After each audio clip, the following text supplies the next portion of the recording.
하나님께서 오늘 주신 말씀은 시편 88편 오늘 1절부터 18절까지 말씀을 저희가 나누지만 성경 봉독은 시편 88편 1절부터 9절까지만 하도록 하겠습니다. 제가 먼저 하나님 말씀 읽겠습니다. 고라 자손의 찬송시 곧 에스라인 헤만의 마스길 영장으로 마할라르 안노렛 맞춘 노래.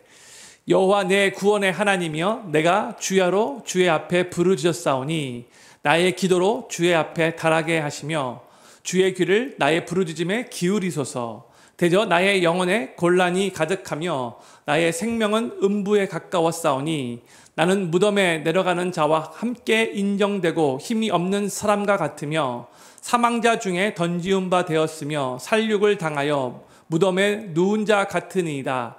주께서 저희를 다시 기억지 아니하시니 저희는 주의 손에서 끊어진 자니이다. 주께서 나를 깊은 웅덩이 어두운 곳 음침한 데 두셨사오며 주의 노가 나를 심히 누르시고 주의 모든 파도로 나를 괴롭게 하셨나이다. 주께서 나의 아신자로 내게서 멀리 떠나게 하시고 나로 저희의 가증되게 하셨사오니 나는 갇혀서 나갈 수 없게 되었나이다. 곤란으로 인하여 내 눈이 쇠하였나이다. 여호와여 내가 매일 주께 부르며 주를 향하여 나의 두 손을 들었나이다. 아멘.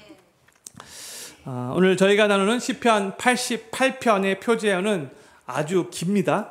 고라 자손의 찬송시 곧 에스라인 헤만의 마스길 영장으로 마할라르 안노렛 맞춘 노래. 한번 외워보도록 할까요? 읽기도 힘든데.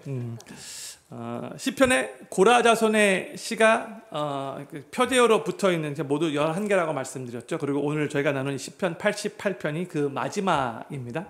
그리고 표제어에 고라 자손이 누구인지도 밝혀주고 있죠. 에스라인 헤만. 에스라인이 에스라인 그 에스라인이 아니라 에스라 사람 에스라인 헤만의 그런 뜻이래요. 근데 이 에스라인 헤만이 누구인지 정확하게 알 수 없기 때문에 학자들이 이 사람이었을 것이다 저 사람이었을 것이다 추측은 하지만 저는 이 사람이 누구인가에 대해서 오늘 나누지 않고 그냥 넘어가도록 하겠습니다. 본문 말씀을 이해하는데 별로 중요하지 않기 때문에 그래요.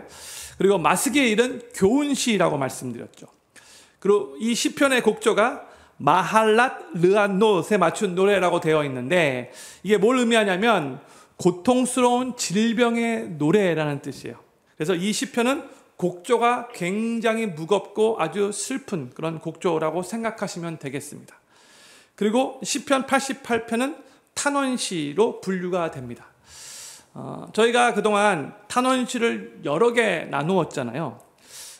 특히 이제 시편을 나눌 때 전반부에 다윗의 탄원시를 참 많이 나누었었는데 시편 저자가 자신의 상황을 바라보면서 하나님께 그 고통과 괴로움을 처음에는 호소하다가 시편 이제 중간쯤에 가서는 믿음의 눈을 들어 하나님을 바라봄으로 자신의 상황을 그 믿음의 눈으로 새롭게 해석하며 결국 하나님께서 그 상황에서 자신을 구원해 주실 것을 고백하면서 하나님을 찬양하는 것으로 시편이 끝을 맺죠. 탄원시가 보통 그래요. 그러나 오늘 저희가 나누는 이 시편 88편은 시편 저자가 자신의 고통스럽고 좌절스러운 상황을 탄원하는 것으로 그렇게 시작해서 또 그렇게 탄원하는 것으로 끝을 맺어요. 처음부터 끝까지 거의 그래요. 그래서 이 시편 88편은 시편 전체 중에서 가장 슬프고 또 가장 암울한 시편으로 불리웁니다. 초대교회와 중세교회에서는 이 시편 88편을 예수님께서 십자가에 달려서 죽으신 날 그 금요 순환 예배 시간에 읽은 것으로 알려지고 있어요. 그래서 이 시편 88편은 시편에 들어있는 욥기와도 같고 또 예레미야 애가와도 같다라고 보통 말합니다. 이것을 생각하시면서 오늘 본문 말씀의 내용을 살펴보도록 하겠는데 저는 오늘 설교 전반부에는 먼저 이 본문 말씀의 내용을 1절부터 18절까지 먼저 쭉 풀어서 해석을 한 다음에 설교 뒷부분에 가서 이 시편 88편이 우리에게 주는 교훈이 무엇인가를 나누도록 하겠습니다. 평상시에는 중간중간에 이제 그 교훈을 나눴는데 오늘은 뒷부분에 다 한꺼번에 나눌게요. 그리고 설교 앞부분에 제가 이 시편의 내용들을 쭉 해석해 드릴 때에 너무 우울해하지 않으시기를 바라요. 내용이 너무 힘들다고 무겁다고 같이 이렇게 힘들어지지 않았으면 좋을 것 같아요. 먼저 1절과 2절 말씀 우리 같이 읽겠습니다. 시작. 여호와 내 구원의 하나님이여 내가 주야로 주의 앞에 부르짖었사오니 나의 기도로 주의 앞에 달하게 하시며 주의 귀를 나의 부르짖음에 기울이소서 했어요. 1절 말씀 다시 한번 보세요. 이 시편자는 20편 88편을 시작하며 먼저 여호와 내 구원의 하나님이여 라고 구원의 하나님을 부르며 시작하고 있죠. 그러니까 고통과 괴로움 속에서도 여전히 하나님을 구원의 하나님으로 고백하고 있는 시편 저자예요. 그렇죠? 그러면서 시편 저자는 하나님께 주야로 부르짖는 자신의 기도가 하나님께 이절 가면 다다라서 자신의 부르짖음을 들으시고 경청하여 주시기를 간구하고 있어요. 그러니까 시편 저자는 1절 중반부를 보면 주야로 주 앞에 부르짖었다라고 그렇게 고백을 하고 있는데 그만큼 주야 낮이든 밤이든 계속해서 간절하게 열심히 하나님 앞에 기도했다라는 그런 의미인 거죠. 그러면서 시편 저자는 자신이 하나님께 주야로 부르짖은 그 이유를 이렇게 3절에서 설명합니다. 3절 같이 읽겠습니다. 시작. 대저 나의 영혼에 곤란이 가득하며 나의 생명은 음부에 가까워 싸우니 했어요. 그래서 대저라는 한국말 번역은 왜냐하면이라는 그런 뜻이에요. 시편 저자는 자신의 영혼에 곤란이 가득하다고, 곤란이 영어로 보면 troubles라고 이렇게 번역되었죠. 그러니까 자신의 삶에 많은 troubles, 이 문제들이 쉴 새 없이 다가와서 정말 자신의 삶을 가득 메웠다라고 그렇게 지금 말하고 있어요. 그러면서 자신의 생명이 음부에 가까웠다라고 그렇게 고백하는데 이 말은 마치 죽음이 임박해 있는 것처럼 그렇게 느껴진다라는 그런 고백이에요. 시편자는 4절과 5절에서 자신의 삶의 괴로움을 또 이렇게 호소합니다. 4절 5절 같이 읽겠습니다. 시작.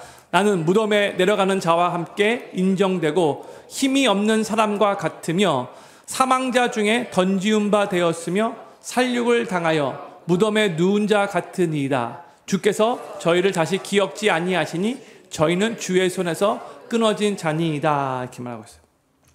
시편 저자는 자신이 살아있지만 힘이 하나도 없어서 죽은 자 가운데 던져진 것 같다라고 이렇게 고백을 해요.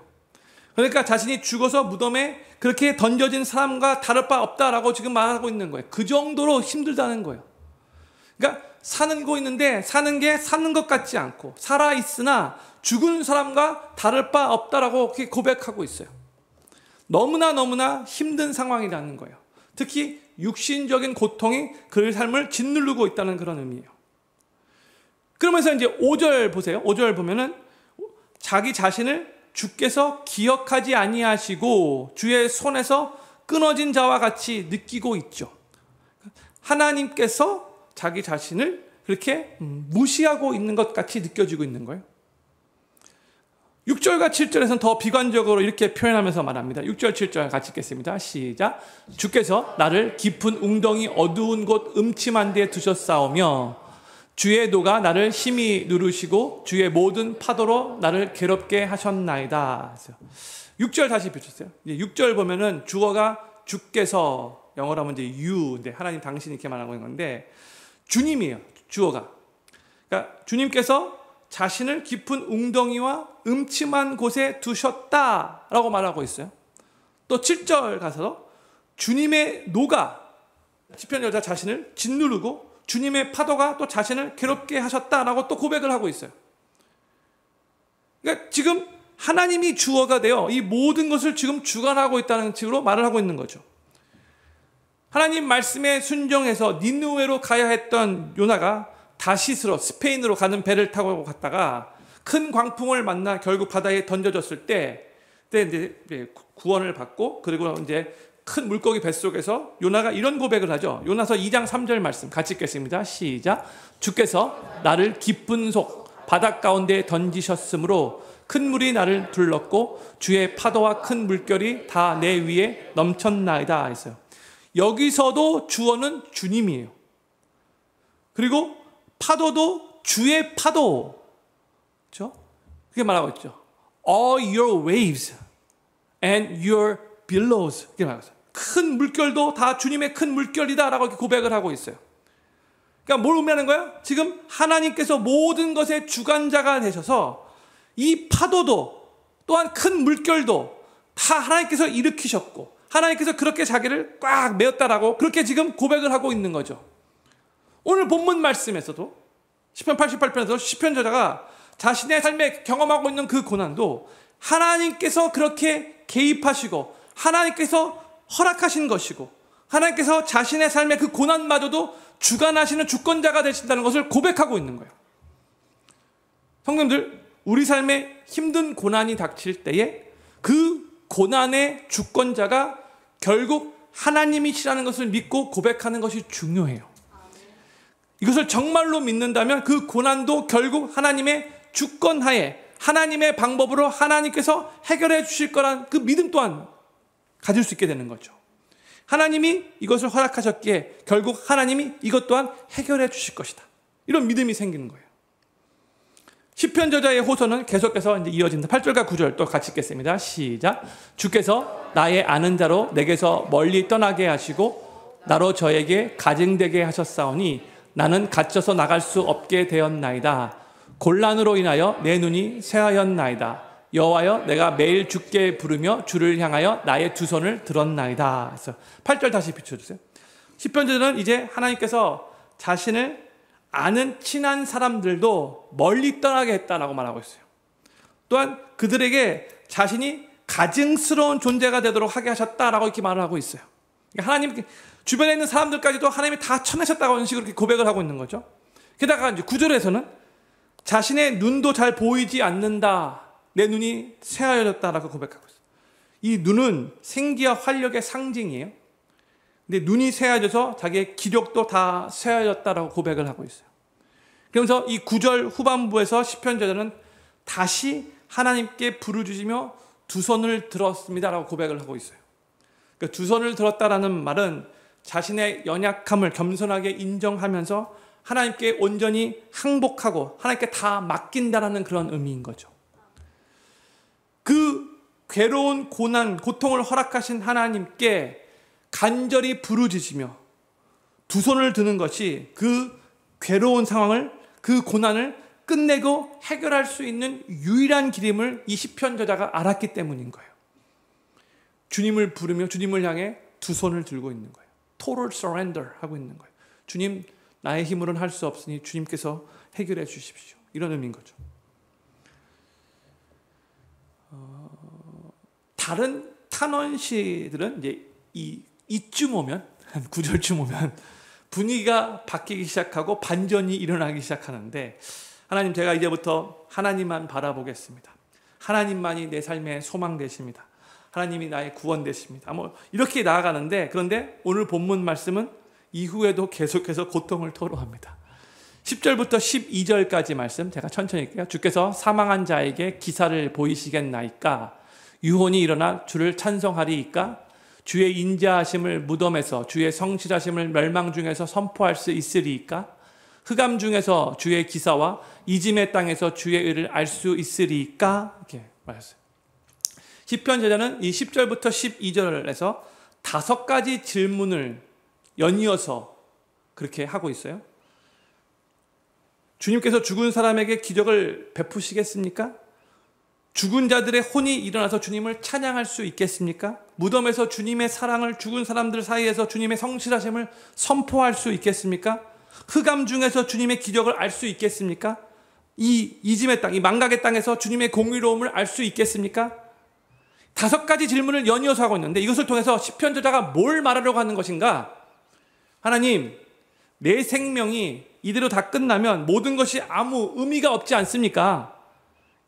제가 이대로 죽게 되면 하나님을 찬양할 수도 없고 하나님의 성실하심을 선포할 수도 없고 하나님의 기적과 공의를 알 수 없으니, 그러니까 제 몸을 다시 소생시켜 주시고 회복시켜 주시옵소서, 이렇게 간곡하게 간구하고 있는 거예요.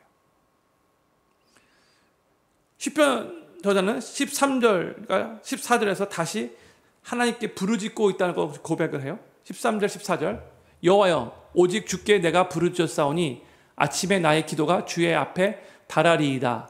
여호와여, 어찌하여 나의 영혼을 버리시며 어찌하여 주의 얼굴을 내게 숨기시나이까? 13절을 보세요. 13절 보면 시편 저자가 하나님께 부르짖으면서, 하나님, 내일 아침이 되면 하나님의 그 기도 응답이 올 것입니까? 이런 식으로 질문하면서 기도했다는 거예요. 하나님, 내일 아침에는 상황이 바뀌어지기를 바랍니다. 그런 의미로 기도했다는 거죠. 그런데 14절을 보면 여전히 상황은 절망적이에요. 밤에 그 전날 하나님께 부르짖으면서 아침이 되면 응답이 올까 기대하면서 아침을 맞이했지만 여전히 응답이 없었고 하나님은 여전히 침묵하고 계셨다. 자신의 영혼이 마치 하나님께로부터 버림받은 것 같이 느껴졌다. 이렇게 고백을 하고 있는 거예요. 매일매일 그 다음 날은 나아지겠지, 나아지기를 바라는 마음으로 그렇게 기도했지만 계속 상황이 호전되지 않았음을 이런 식으로 시편 저자가 표현을 하고 있는 거예요. 시편 저자의 호소는 계속됩니다. 15절 16절이에요. 내가 소시부터 곤란을 당하여 죽게 되었사오며 주의 두렵게 하심을 당할 때에 황망하였나이다. 주의 진노가 내게 넘치고 주의 두렵게 하심이 나를 끊었나이다. 15절 보면 소시부터 이런 표현이 나오죠. From my youth up 이렇게 적혀 있어요.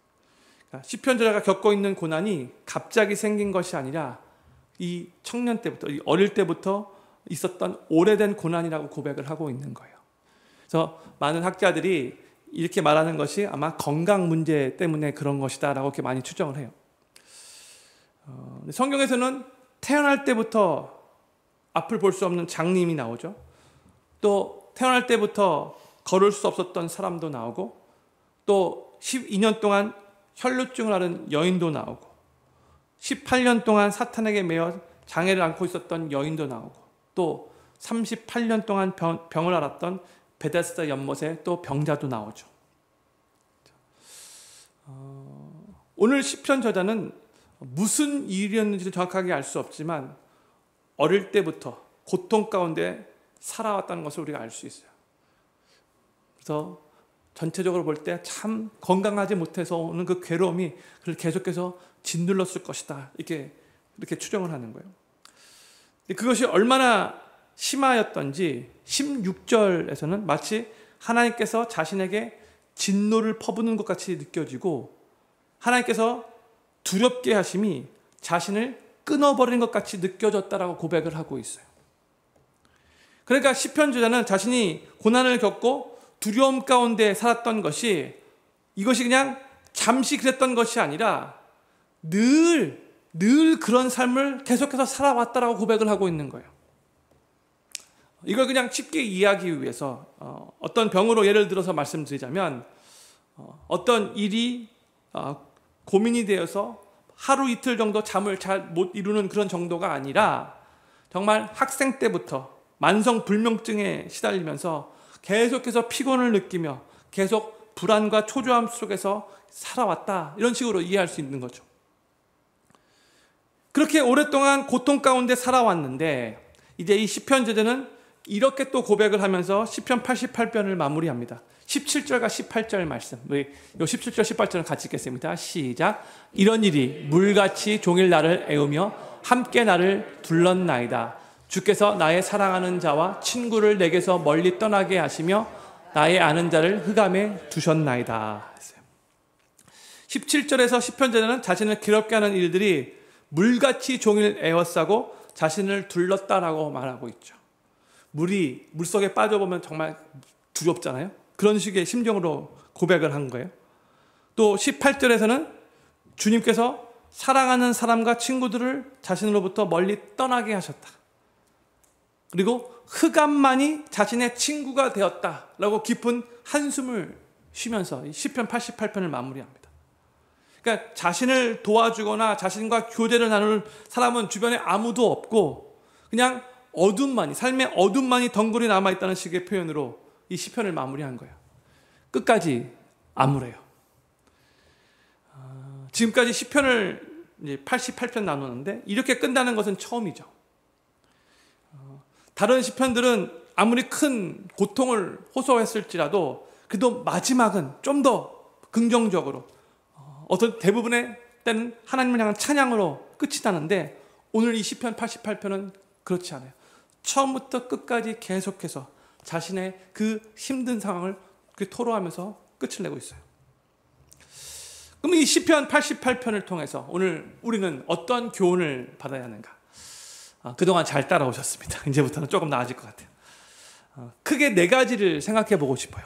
첫 번째, 시편 88편이 우리에게 주는 교훈 첫 번째는 고난은 하나님을 잘 믿는 하나님의 자녀들에게도 오랫동안 지속될 수 있다는 거예요. 오늘 시편 저자는 이 시편 88편을 시작하면서 제일 먼저 아까 말씀드렸듯이 나를 구원하시는 하나님으로 하나님을 고백하며 시작하고 있죠. 시편 저자는 구원이 하나님께로부터 오는 것임을 정확히 알고 있었어요. 하나님을 자신의 구원의 하나님으로 고백을 했어요. 또한 시편 저자는 하나님께 밤낮으로 부르짖었다라고 고백을 하고 있죠. 그러니까 심한 고통 속에서 시편 저자는 계속해서 하나님께 기도드리는 그 기도의 줄을 놓지 않고 계속해서 그 소시 때부터 그 유스 때부터 계속해서 기도하며 이 고통의 길을 걸어왔다는 거예요.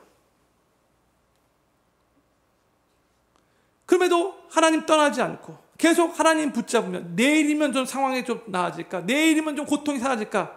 그렇게 매일매일 기대하면서 그렇게 하루하루를 맞이했지만 상황적으로 변하는 것이 하나도 없어서 너무나 좌절되는 그런 상황 가운데 계속해서 어떻게 보면 신앙의 길을 걸어온 거죠. 그럼에도 불구하고 하나님 앞에 자신의 그 고통을 다 토로하면서도 하나님 안에 거하기 위해 노력하고 있는 시편 저자의 모습인 거예요. 그럼에도 불구하고 그의 삶의 고통은 여전히 떠나지 않았어요. 성도님들, 우리가 신앙생활을 열심히 해도 우리는 얼마든지 계속되는 고난 속에 있을 수 있다는 것 기억해야 돼요. 어느 누구도 원치는 않겠지만 그럴 수 있다는 거예요. 오랫동안 하나님께 기도하고 하나님을 바라보고 있어도 상황이 오랫동안 좋아지지 않을 수도 있다는 거예요. 그렇기 때문에 고난은 인간이 책임져야 하는 인간의 책임이다 라고 단정지며 말하는 것은 정말로 위험해요. 고난이 인간이 죄를 졌기 때문에 오는 부분도 분명히 있어요. 그러나 모든 고난이 그런 건 아니에요. 그래서 누군가가 고난을 당하고 있을 때, 내가 고난을 당할 때도 이게 죄 때문이다라고 단정져서는 안 된다는 거예요. 고난은요, 그 경중과 그 빈도는 사람마다 다 다를 수 있어도 모든 사람들에게 고난은 다 일어나는 거예요. 선한 사람이건 악한 사람이건 믿음이 아주 좋은 사람이건 믿음이 없는 사람이건 상관없이 삶의 고난은 모든 사람들에게 다 찾아온다는 거예요. 그래서 우리가 삶 속에서 고난을 만날 때 Why me? 이렇게 생각하기보다는 Why not me? 이렇게 생각할 수 있어야 되는 거예요. 모든 사람이 다 고난을 겪기 때문에 Why not me? 나라고 예일 수 없는 거죠. 별로 원치는 않지만 고난이 또 왔네? Why not me? 이렇게 생각할 수 있어야 된다는 거예요. 고난을 만난다는 말은 내가 아직 살아있다라는 증거이고요. 지금 내가 살고 있는 이곳이 천국이 아니라는 것을 우리에게 리마인드 해주는 거예요. 이게 고난의 실체예요. 두 번째, 시편 88편의 교훈은 무엇인가? 고난은 인간의 책임이라고 말할 수 없어도 고난을 대하는 태도는 우리의 책임이라는 것을 기억하셔야 돼요. 고난은 인간의 책임이라고 말할 수 없어도 고난을 대하는 태도는 우리의 책임입니다. 욥의 세 친구들이 욥에게 고난이 닥쳤을 때에 욥에게 찾아와서 섣불리 고난은 너의 죄 때문이야. 너가 하나님 앞에 죄를 지었기 때문에 그러한 고난을 당하는 것이지. 이렇게 단정짓고 욥을 정죄해버렸죠. 그런데 우리도 이러한 일을 범하지 않도록 조심해야 돼요. 또한 우리 스스로 내가 예수님을 잘 믿으면, 내가 하나님을 신실하게 섬기고 바라보면 나에게는 전혀 고난이 닥치지 않을 거야. 만약에 이런 생각을 갖고 신앙생활을 하다 보면은요, 그 삶에 고난이 닥칠 때 그러면 신앙의 깊은 회의를 느끼게 돼요. 그 신앙이 크게 휘청휘청 흔들려요. 혼돈 가운데 빠지게 돼요. 자동적으로 내가 지금 하나님께 저주받고 있는가? 내가 열심히 일했는데 하나님이 내 뭐 실수한 거 가지고 이렇게 한 방 치시는 건가? 하나님을 아주 그냥 아주 심술보 하나님으로 그렇게 착각하게 된다는 거예요. 그러면 안 돼요. 그렇게 생각하면 안 되는 거예요. 그렇기 때문에 고난이 찾아올 때 중요한 것은 그 고난에 어떻게 반응하고 어떻게 대처하느냐, 이게 정말 중요한 거죠. 그러면 고난에 대한 성경의 가르침은 무엇인가? 요한복음 16장 33절, 예수님께서 제자들에게 하신 말씀 같이 한번 읽겠습니다. 시작. 이것을 너희에게 이름은 너희로 내 안에서 평안을 누리게 하려 함이라. 세상에서는 너희가 환난을 당하나 담대하라, 내가 세상을 이기었노라 하시니라 했어요. 여기서 세상에서는 너희가 환난을 당하나 이렇게 한국말로 번역이 되었잖아요. 근데 영어로 보면 In the world you will have tribulation 이렇게 번역되었어요. 이 세상을 살아가는 동안에 환난이 있을 것이다, 이런 의미인 거죠. 그러니까 고난을 받는 것은 지극히 정상적이고 당연한 거다라고 예수님 말씀하시는 거예요. You will have tribulation. tribulation 받는 것은, 이것은 규정사실이야, 이런 의미인 거예요. 그러면서 너희가 이 세상을 살아가면서 환난을 당할 때에 담대해. 그것 때문에 기죽지 말고, 그것 때문에 두려워하지 말고 담대해. 예수님의 가르침인 거죠. 이것을 우리가 마음에 새기셔야 돼요. 또 야고보서 1장 2절 말씀, 2절 3절 같이 읽겠습니다. 시작. 내 형제들아, 너희가 여러 가지 시험을 만나거든 온전히 기쁘게 여기라. 이는 너희 믿음의 시련이 인내를 만들어내는 줄 너희가 알미라 했어요. 여기서는 여러 가지 시험을 만나거든 온전히 기쁘게 여기라, 이렇게 선포하고 있어요. 영어로 if you meet trials 라고 되어 있지 않고요, when you meet trials 라고 되어 있어요. 그러니까 만약 시련을 만나게 되면, 이게 아니라 시련을 만날 때라는 뜻이에요.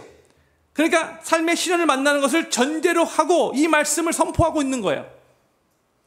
우리 삶에 기쁨이 있는가 하면 아픔이 있듯이, 승리가 있는가 하면 또 패배가 있듯이, 성공이 있는가 하면 실패가 있듯이, 우리 삶의 시련은 피할 수 없는 거라는 거예요. When you meet trials. 그렇죠? 그렇기 때문에 미리 마음의 준비를 하고 있는 게 좋은데, 어떤 마음의 준비를 해야 하는가? 시험을 만날 때 온전히 기쁘게 여길 마음의 준비를 하고 있어야 된다는 거예요. 어렵죠? 시험을 만났는데 어떻게 기뻐할 수 있겠습니까? 근데 이게 성경의 가르침이에요. 그러면서 이제 그 이유를 3절에서 그 믿음의 시련이 인내를 만들어내기 때문이다라고 우리에게 알려주고 있죠. 그런데 성도님들, 정말로 모든 시련이 인내를 만들어내는가? 어떤 사람을 보면은요, 시련을 겪으면서 도리어 그 삶이 더 황폐해지고 더 피폐해지잖아요. 그 고난을 통과하면서 삶이 더 괴팍해지는 사람들이 많이 있잖아요. 그렇죠? 그러나 또 성경의 가르침처럼 삶의 시련을 만났을 때에 그 시련이 또 인내를 만들어내는 사람도 있어요. 그렇죠? 그럼 이 둘의 차이는 뭐 때문에 생기는 건가? 바로 믿음 때문에 생기는 거예요. 믿음으로 시련을 잘 극복하면 그 시련이, 고난이 인내를 만들어낼 것이지만, 믿음으로 시련을 잘 극복하지 못하면 한 인생이 피폐해지고 괴팍해질 수 있는 거예요. 중요한 것은 믿음인 거죠. 그렇기 때문에 우리가 시련을 만날 때에 그 시련을 믿음으로 바라보는 것이 중요해요. 믿음으로 바라볼 때에 그 시련 앞에서도 기뻐할 수 있는 거죠. 믿음을 가지고 올바르게 그 고난을, 그 시련을 바라보고 해석할 때에 이 시련을 통해서도 분명히 하나님께서 나에게 유익을 주실 것이다. 이 고난은 변쟁된 하나님의 축복이다. 계속해서 믿음으로 이 고난을, 이 시련을 해석한다면 그 시련을 통과하면서 더욱더 인내하는 사람이 될 수 있고, 고난을 통해서 더 많은 영적 유익을 얻게 될 수 있는 거죠. 혹시 성도님들 중에 혹시 아직까지 왜 나는 열심히 주님 믿고 주님 섬기고 또 기도도 열심히 하는데 또 나름대로 하나님 말씀대로 살려고 노력하는데 왜 내 삶은 이상하게 고난이 많고 또 내 삶은 왜 문제가 잘 해결되지 않는 것 같이 보이고 왜 내 삶은 다른 사람에 비교해서 더 많이 힘들까? 이렇게 혹시 혼란스러운 생각이 드시는 성도님들 계시다면 오늘 그 생각으로부터 온전히 자유함 받으시기를 간절히 소망합니다. 그게 여러분의 잘못 때문이라기보다도 하나님께서 우리를 향한 계획이 있기 때문에 우리는 정확하게 다 이해할 수 없겠지만 하나님께서 우리에게 인내를 만들어내기 위해서, 하나님께서 우리를 더욱더 성숙하게 하기 위해서, 더욱더 정결하게 하기 위해서 하나님께서 우리 삶 가운데 일하고 계신다는 것으로 그렇게 믿음으로 받아들일 수 있어야 된다는 거예요. 그것도 믿음으로 기뻐하기로 결심해야 한다는 거죠. 그리고 또 아까도 잠깐 말씀드렸지만 우리 주위에서 고난을 받는 성도가 있으면 우리는 어떠한 태도를 가져야 할까요?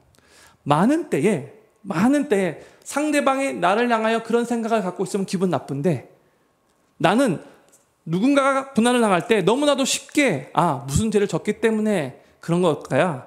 이렇게 쉽게 단정한다는 거죠. 근데 성경의 가르침은 그래서는 안 된다는 거예요. 로마서 12장 15절 말씀 같이 읽겠습니다. 시작. 즐거워하는 자들로 함께 즐거워하고 우는 자들로 함께 울라. Weep with those who weep. 누가 고난 가운데 울고 있으면, 고통 가운데 괴로워하고 있으면 왜 그 고난이 닥쳤을까? 막 그 이유를 막 찾아내려고 하지 말고 이 오베 친구들과 같이 뭔가 죄를 져서 그런 거야 막 이렇게 막 정죄하지 말고 그냥 조용히 옆에서 함께 있으면서 함께 울어주실 수 있기를 간절히 소망합니다. 그게 우리가 가져야 할 크리스천의 모습인 거예요. 섣불리 판단해서는 안 되는 거예요. 그것 때문에 그런 거야. 이렇게 생각해서는 안 된다는 거죠. 세 번째로 시편 88편의 교훈은 성도는 고난 가운데 하나님께 진솔하게 부르짖을 수 있습니다. 오늘 시편 88편을 보면 전체 이 분위기가 참 많이 무겁고 암울하죠. 왜냐하면 시편 저자가 처해 있는 그 상황이, 그 현실이 너무나 괴롭고 힘들기 때문에 그래요. 처음부터 끝까지 거의 그렇죠. 근데 하나님을 믿는 성도는 인생의 고난을 경험하고 이 어두운 터널을 통과할 때에 오늘 이 시편 저자와 같이 하나님께 진솔하게 부르짖을 수 있다는 거예요. 이걸 기억하시면 좋을 것 같아요. 나는 하나님을 믿는 성도인데 내가 힘든 상황 가운데 꼭 이렇게 힘들다고 티내야 되나? 항상 괜찮을까? 아무것도 아니야. 이렇게 초연하게 말해야 하는 것은 아니에요. 신앙 있다고 괜찮아. 그냥 넘어가면 안 된다는 거죠. 고난 가운데 고통 속에서 하나님께 나의 마음 있는 그대로 힘들다고 부르짖을 수 있는 거예요. 부르짖어야 하는 거예요. 우리 크리스천들은 돌을 닦는 도인이 아니에요. 도를 아십니까? 그런 도 아니에요. 세상을 완전히 다 초월한 사람들도 아니죠. 세상의 문제들은 별로 심각한 게 아니라고 그냥 제껴두는 그런 몽상가도 아니에요. 슬플 때 슬퍼하면 되고요. 아플 때 아파하면 되는 거예요. 우리 크리스찬들에게도 슬픔은 슬픔이고 아픔은 아픔이에요. 하나님이 마치 침묵하고 계시는 것 같이 보일 때에도 우리는 정말 괴롭죠. 괴롭다고 고백하면 돼요. 하나님께서 왜 지금 침묵하고 계시는 것 같이 느껴집니까? 그래서 나는 너무나 괴롭습니다. 솔직하게 하나님 앞에 토로할 수 있어요. 오랫동안 문제가 해결되지 않을 때, 오랫동안 기도했는데도, 하나님 왜 내가 오랫동안 기도했는데도 여전히 이 문제는 남아 있습니까? 하나님, 내가 그래서 너무나 마음이 무겁습니다. 마음이 너무나 힘듭니다. 내 기도에 아무런 그런 역사가 일어나지 않는 것 같이 느껴져서 내가 지금 기도 헛하고 있는 거 아닌가 이런 생각이 듭니다. 이렇게 말해도 된다는 거예요. 하나님 앞에 솔직하게. 또 눈물 날 때 하나님 앞에서 눈물 흘리면 되는 거예요. 남자가 울면 안 되지. 꼭 참고. 그러면 안 된다는 거예요. 하나님 마음속에 너무나 괴로워서 그 괴로움 때문에 막 눈물이 나도 모르게 주체 없이 막 나오면 그냥 흘리시면 되는 거예요. 솔직하게. 근데 괜찮은 척, 별일 아닌 척, 아무 일 없는 척, 그렇게 해서는 안 된다는 거예요. 하나님께 나와 부르짖고 또 부르짖어야 하는 거예요.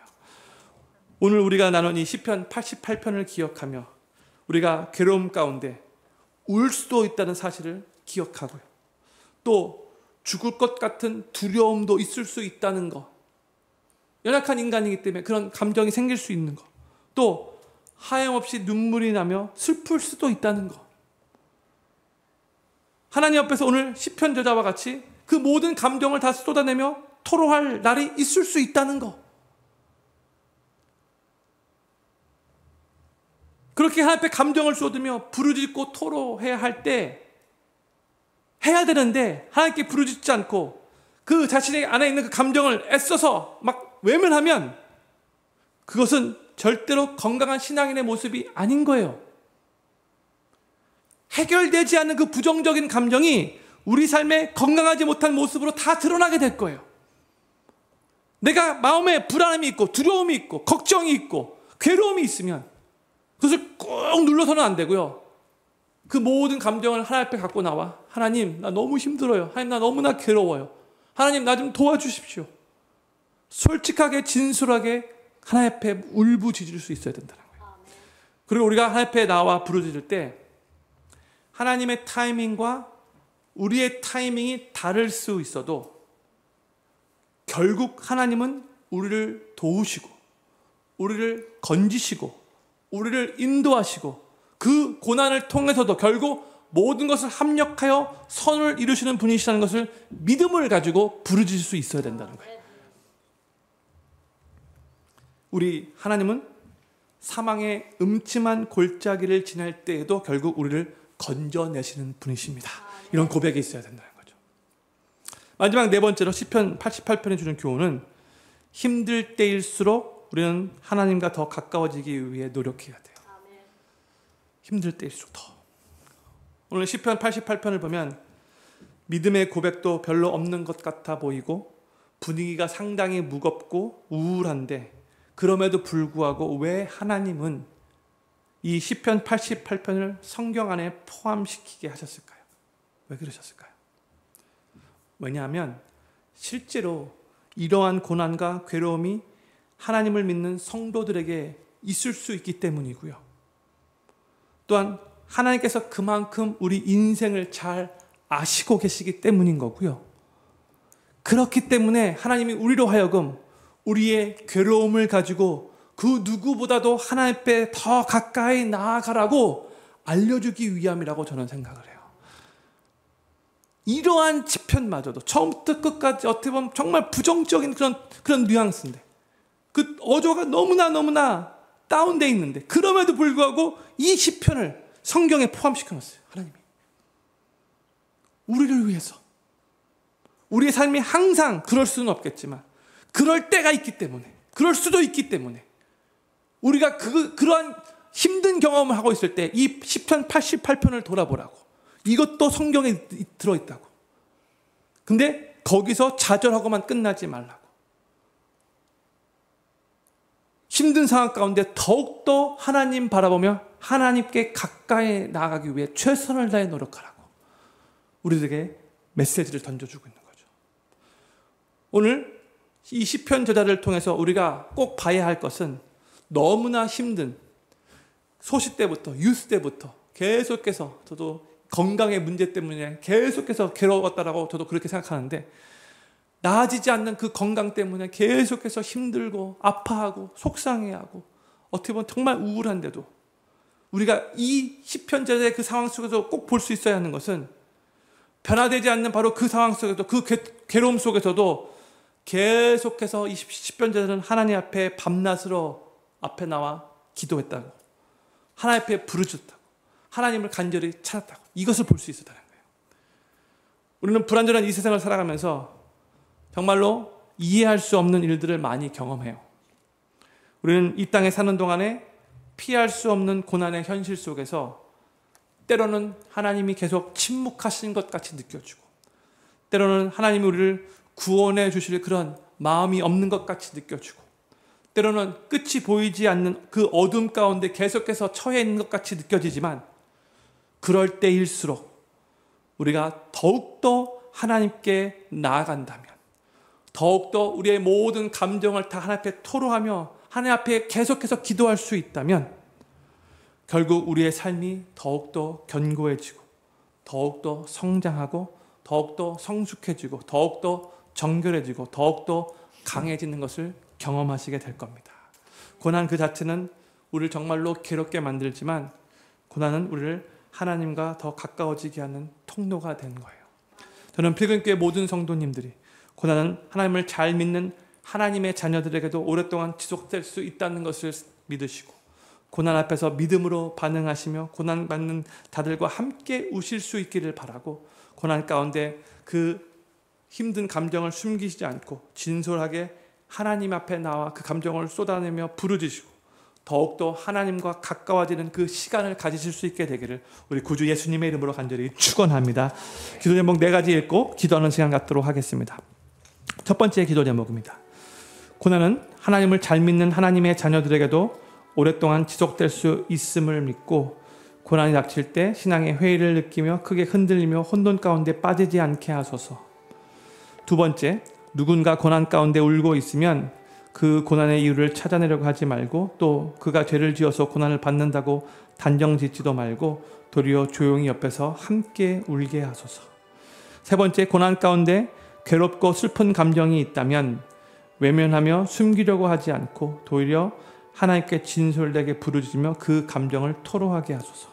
마지막 네 번째, 삶이 힘들수록 더욱더 하나님께 가까이 나가게 하시고 그로 인해 삶이 더욱 견고해지고 성장하고 성숙하며 정결해지고 강해지는 것을 경험하게 하소서. 오늘 시편 88편 처음부터 끝까지 시편 저자가 너무나 고통 가운데 그렇게 하나님 앞에 나아갔지만 이것을 통해서도 놀라운 그런 영적인 교훈이 있다는 것을 봤고 우리도 이런 고난을 삶 가운데 경험하고 싶지는 않지만 이렇게 힘들 때에 하나님 앞에 진솔되게 나아가 우리의 감정을 다 토로하고 간절하게 기도하며 더욱더 하나님 앞에 가까워지고 더욱더 성장하고 성숙해지는 그런 계획이 될 수 있도록 은혜 베풀어 달라고 오늘 말씀 생각하면서 4가지 기도 제목을 놓고 같이 합심으로 기도하도록 하겠습니다. 기도합니다.